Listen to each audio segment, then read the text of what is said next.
Hold up, wait a minute. Let me put my 2 cents in it. I hate that I just did that, but it's 2018 and I'm just kind of confused. I'm getting over a cold. Actually, I had the flu. I even got tested for the flu, tested positive, love testing positive for the flu. It's 2018 and I wanted to do a little Q&A for you guys. Always get so many questions, so I thought I would ask on my community little tab on my channel, and a lot of you guys asked me some questions. Some of them are a bit more intense or a bit more like personal than others, and some of them are just sort of relating to my work's aesthetic or my Instagram or my camera I use and all that sort of like technical stuff. But I am wearing a brightly colored hoodie today because I felt that I needed something to pep up my inner aura, and I felt like this just did that for me. So I hope you guys don't get too distracted by this nicely brightly colored hoodie, but let's get into the Q&A. Manu2727 asks, which beginner camera should I use for getting into fashion photography and selfies? So if you're wanting to get into like fashion photography, taking selfies and stuff, I definitely recommend a Canon T3 product. So they have like the T3i, the T4i, the T5i, I think they just came out with the T7i, and those Canon cameras are not too expensive. They're in between like $300 and $700, which, you know, that is quite expensive for a camera, but you have to think of a camera as an investment, and I do highly suggest getting a DSLR camera, and a DSLR camera is one that has detachable lenses. You can really tell the difference between a DSLR camera and just a point and shoot camera. A point and shoot camera is where everything's sort of built into the camera, sort of like a vlogging camera, like the Canon G7X. I'll link a couple below that I think would be great starting cameras, and I'll definitely make sure to vary the price point so you guys have something that fits your budget. Lena Lou asks, do you sometimes restrict yourself from buying something you like because it's too colorful and wouldn't fit into your aesthetic? So as you can see, I'm wearing something super colorful. I've sort of shifted my mindset of aesthetic because I really did filter myself a lot, and I think that if you start out and you really want to capture an aesthetic and you want to really base everything around like a certain color palette or scheme or style, you are going to, and I did this as well, sort of filter what you purchase. So I used to never ever buy anything of color. Like I would only wear black, navy, and neutral tones. So anything that was super neutral,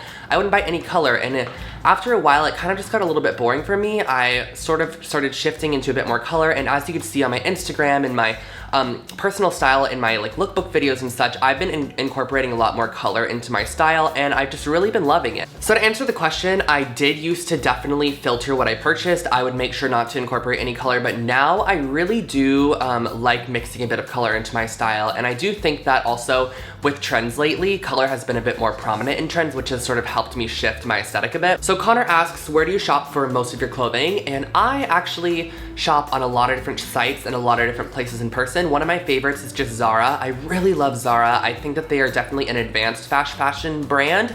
Even though they do rip off a lot of designers, everyone does. Like, it's just like a thing. Everyone uses designers as their inspiration because everyone wants to purchase designer clothing, but it's so expensive, not everybody can. So a lot of fast fashion brands sort of pick and choose what they like from the designer collections and incorporate it. And I think Zara they're just really great because the quality is pretty good, the fabric's pretty good, and the overall trends and aesthetic and design of the pieces, I think, is a bit more elevated than a place like H&M or Forever 21. I love Urban Outfitters. It's one of my favorite sites to shop on, and I love that they have free shipping over $50. That's key for any website I shop on, I swear. I also really love ASOS because they have a mix of random stuff on there.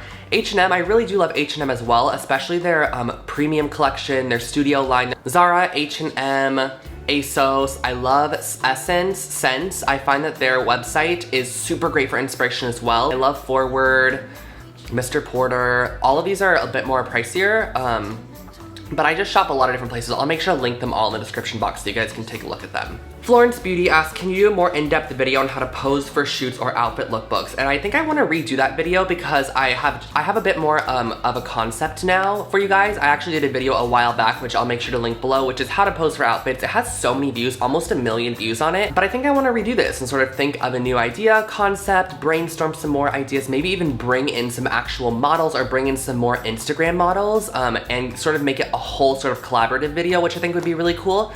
So if you want to see that in the future, definitely give this video a thumbs up as well. So Mr. Roller Coaster asks, serious question, when coming out to your family, how hard was it? And how can I tell them step by step? So I've never really talked about this on my channel before, and I get this question all the time. So many people are like, are you gay? Are you gay? Are you gay? Are you gay? Are you gay?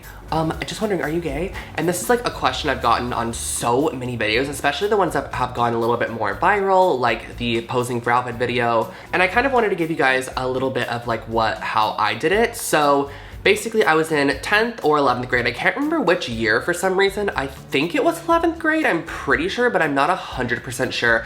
And I had a really amazing experience. So mine was not bad in any way at all, like not even the slightest. So kind of started by telling some of my friends. I told this one girl, I went to a private school in 10th and 11th grade. It wasn't really a private school. It was called a charter school, which essentially meant that you only went to school like 2 times a week, and then you do your whole homework for the whole week and you'd come back the following week. Kind of like how colleges work, similar, but I did that for high school. And I met this girl. I had a couple of friends in the charter school, but I told this one girl and she was totally fine with it. And I started off by coming out to her as bisexual, actually. I told her that I was like, oh, I'm bisexual. And she's like, oh my gosh, that's totally fine, blah, blah, blah, blah. Talked about that, became friends with her a little bit more, and then finally told her, I was like, no, I really only like guys, no girls. And I've known that forever, actually. I never really, as a kid too, I knew I only liked guys, but I didn't know what that meant. But I never hated myself for it or like disowned myself for it, because I know a lot of people do that. They really get confused and they don't really know what it means, and it sort of really hurts them on the inside. But I never really cared. I've actually never really been a sexual person in life anyways. I've never really been one to be like, oh my gosh, I need a boyfriend, I need to have someone, I want to have like someone in my life. I've never been like that, so I didn't really care because I had friends and that was all that mattered. My friends and family were all that mattered to me. So at the time I told her, I told a couple other friends. I had 2 straight guy friends that we would hang out with all the time, and I would hang out with them, we'd stay the night at each other's houses, blah, blah, blah. And I finally told them, they were totally fine with it too. And then I finally thought that it was time to tell my parents, and I wasn't too worried because my mom especially was really great at sort of giving hints. I kind of had a vibe that they already knew. My mom always hinted at me, like, we would be driving in the car or something and my brother would say something about like gay people or something like that. Not anything bad or anything, but like, oh my gosh, do you know this person's gay, blah, blah. And my mom would always be like, it is totally fine to be gay. It is 100% fine. We absolutely love gay people in this family. Like, they are 100% welcome. I kind of took that as a, she was sort of like letting me know that it's okay for me to tell her, sort of a thing. Almost prepped me in a way, like just prepped me with like a good vibe. And I finally just decided one night that I was gonna tell them. So I went into their room and I got really, really nervous and I couldn't even say it. I was just like, I'm. And I could not say the word at all, like literally at all. It just would not come out. Couldn't say it for, I don't even know. I just could not say it at all. So I went back in my room and I wrote it on a note. Like, I literally wrote this note to them and I'm like, I think that I'm gay. I don't really remember what else was on the note at all. I folded it up and I threw it in their room. Like, I just opened the door and I threw it in their room and I ran back to my room. I was kind of really scared at this time, and my 2 friends were over as well. But they came into my room like 10 minutes later and they're like, oh my gosh, Drew, like, we already knew. Don't worry, we already knew this. Just hang out with your friends, it's fine. Like, you didn't even really need to tell us, we already knew. And that's kind of my whole coming out story. It was super easy, and I'm so grateful because I know a lot of people have it a lot harder than I do, and I know that it's a lot harder for some people. And I'm just very, very grateful that for myself, it wasn't as hard. So I'm just extremely grateful that I had a very positive coming out, because I know a lot of people don't, and definitely feel for those people that don't. I've never experienced anything like it, so I don't want to give any like personal insight on that because I don't want to talk about something that I've never experienced because I know it can be very painful. So to answer the second part of the question of how can I tell them step by step, I don't really think it's a huge step-by-step process. It's not as big as you think, but it definitely can feel that way. So I personally think that what you should firstly do is tell someone that's really close to you, such as a friend group, a brother, a sister, someone that's not, or you can go straight to your parents, but I think that it could be nice. What I noticed for myself was I was really scared to tell anybody in general, but once I started telling people and they started accepting the fact and they were okay with it and no one was mad or like pushing me away or anything like that, it really gave me the positive encouragement to tell my parents. Like, once you start telling people and you start telling, it's almost kind of fun to tell people. It sounds so weird. I was actually like, after I told the first person and they were like totally okay and fine and almost like happy about it and was like, oh my gosh, this is gonna be so fun. Like, it was kind of in a way fun for me to tell people, which sounds so weird, but I was like telling all my friends day after day, a new friend, like, hey, did you know that I like guys? It sounds so strange, but that's how I was doing it. And then it gave me so much positive encouragement to just tell my parents. So I think that telling other people other than your parents and getting that positive encouragement before telling them is a great way to do it. And then you can definitely go to your parents and then finally tell them. Michael Hernandez asks, if you could wear only one designer brand and know their brand for the rest of your life, what would that designer brand be? I think the designer brand for me would probably be YSL or Acne Studios. One of those two. I shop mainly those two brands for myself when I do shop designer items.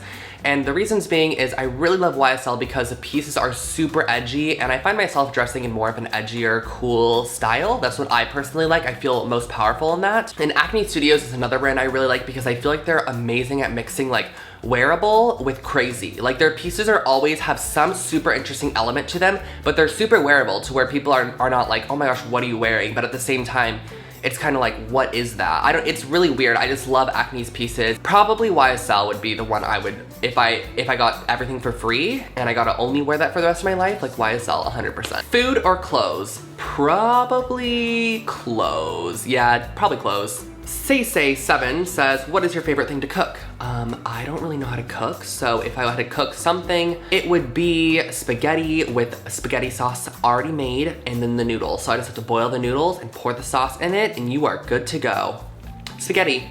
Joshua Israel asks, do you ever get recognized in public? If so, how do you deal with it? How does it feel? I actually do get recognized in public quite often. A lot of the times more at like really public places like the Grove in Los Angeles or the Americana in Los Angeles, places where there's like a really big mass amount of people, and especially gay clubs.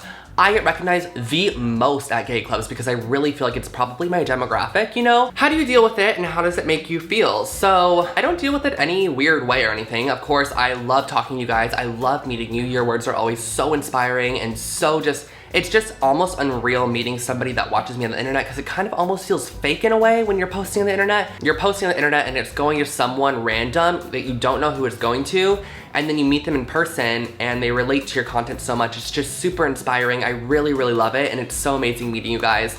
It really makes me feel amazing that I'm able to put a face to one of my viewers that's watching the video, which I really love. Of course, I see your little face thumbnails, but it's really nice to meet you in person and see your guys' faces, and yeah, I love it.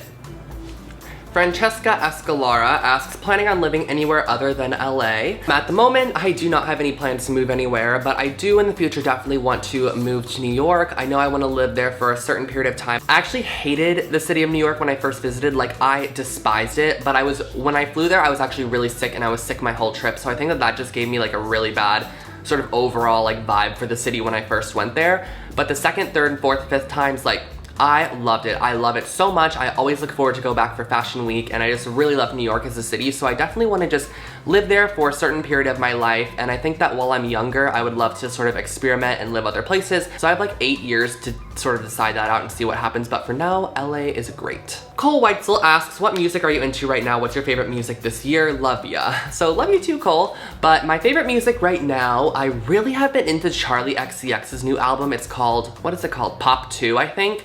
I don't know what it is about it. It's so auto-tuned and like crazy, but it's just so vibey and like enthusiastic and happy. I've been listening to it since I've had like the flu, and I don't know, it's definitely amped me up a little bit and given me more of a positive vibe. Some of my favorite songs in there are track 10, Lucky, I also like Fembot, love the one with Mo, love the one with Carly Rae Jepsen. The whole album's like a collaboration album, so that's an album I've been listening to a lot lately. Also, I've been listening to a lot of Frank Ocean. I just really love his music. It's super inspiring. I've listened to it forever, so I've just been listening to a lot of his old stuff and then some of his newer stuff as well. Ivan Balderrama says, what's the best dating advice you can give? And I can give you absolutely none because I've only gone on one date in my life, and it was like 4 years ago, and I probably won't. I hate traditional dates. Like, I hate the whole like, let's go to dinner and meet each other. Like, I'm not doing that. You can come over to my house and we can actually like Netflix and chill, but like, you know, none of like the weird stuff. I'm not the best at giving dating advice, so I'm just not even gonna give dating advice. You could probably find another YouTuber on YouTube that can give you some really great dating advice, and then if you find them, please leave a link in the comment section below so I could take a look as well. So guys, that was today's Q&A video. I swear I need to really cut down my responses to questions because I can talk about a question, like answer a question for so long on camera for some reason. I don't know why. I feel like I have to touch every single little, like tiny little topic about it. And leave a comment below if you have any other questions. I think that's about all. So make sure to subscribe to my channel if you want to check out more of me. Get your daily dose of Drew on Instagram at I'm Drew Scott. And yeah, catch you in my next one. Bye guys.